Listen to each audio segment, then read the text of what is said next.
वित्त मंत्री निर्मला सीतारमण ने बजट पेश किया। बजट के बाद जिस पर सबसे ज़्यादा फोकस रखा गया था वो था कि इनकम टैक्स में क्या राहत मिलेगी। सबके लिए खुशखबरी आई, 12 लाख रुपए तक आय वालों की टैक्स फ्री रखा जाएगा। ये खुशखबरी थी, लेकिन मैं आपको एक और खबर देना चाहता हूँ, क्योंकि जो बेनिफिट्स होते थे उसमें निर्मला सीतारमण ने प्रस्ताव रखा है कि उसमें कुछ चेंजेस किए जा सकते हैं, जिससे आपकी जेब पर सीधा सीधा असर पड़ेगा। क्या है, मैं आपको बता दूं, पहले ये होता था कि जो पक्ष होते थे या सैलरी के बेनिफिट्स आपको मिलते थे। निर्मला सीतारमण ने प्रस्ताव रखा है कि इसकी परिभाषा में परिवर्तन किया जाए। अगर ऐसा कुछ होता है तो आपके सैलरी का जो पार्ट बी वाला हिस्सा था उसको इफेक्ट करेगा, यानी वो खत्म हो सकता है। हालांकि अभी इसकी कोई आधिकारिक घोषणा नहीं हुई है, लेकिन जस्ट जानकारी आई हमारे पास तो हमने सोचा आपके पास साझा कर दें। ये भी आशंका जताई जा रही है कि आने वाले हफ्ते में जो नया टैक्स बिल आएगा शायद उसमें ही ये चीज़ें ऐड होकर आए। वैसे क्या है, मैं आपको समझा देता हूँ। जिससे पहले क्या था कि पक्ष मिलते थे 50,000 रुपये तक, उसमें क्या होता था कि जो टैक्सेबल इनकम में शामिल नहीं किया जाता था।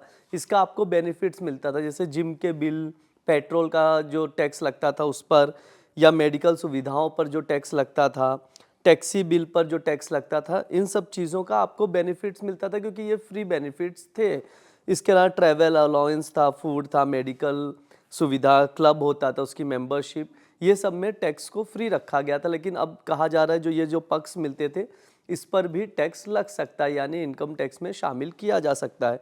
अगर ऐसा होता है तो आपके ये सब बेनिफिट्स खत्म हो जाएंगे। इसके अलावा अगर कोई सरकार सैलरी से बेनिफिट्स खत्म कर देती है तो आप जो मोबाइल बिल है, जिम बिल है, पेट्रोल जैसी चीज़ों पर टैक्स नहीं बचा पाएंगे, यानी सीधा सीधा आपकी जेब पर असर पड़ेगा।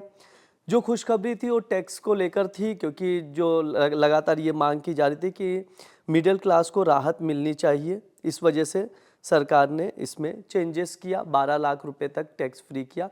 इस पे 75,000 का स्टैंडर्ड डिडक्शन भी इंक्लूड कर लीजिए तो 12,75,000 रुपये तक कोई भी टैक्स नहीं देना पड़ेगा। स्लैब रेट भी समझा देता हूँ जो नया आया है। 0 से 4 लाख पर कोई भी टैक्स नहीं, 4 से 8 लाख पर 5% का टैक्स है, 8 से 12 पर 10% का टैक्स है, 12 से 16 पर 15% का टैक्स है, और 16 से 20 लाख पर 20% का टैक्स है, और 20 से 24 लाख पर 25% का टैक्स है, और 24 लाख के ऊपर 30% का टैक्स है। हालांकि 12,75,000 जो स्टैंडर्ड डिडक्शन को ऐड करके इंक्लूड करें तो कोई भी टैक्स नहीं देना पड़ेगा। बड़ी राहत है, लेकिन पक्ष का जो बेनिफिट्स है वो शायद खत्म हो सकता है, ऐसा कहा जा रहा है, क्योंकि नया बिल 1 सप्ताह के बीच इनकम टैक्स का नया बिल आएगा। उसमें क्या क्या चेंजेस आएंगे वो भी हम आपको बताएंगे। इसी तरह के वीडियोस देखने के लिए जुड़े रहिए दैनिक जागरण के साथ। शुक्रिया।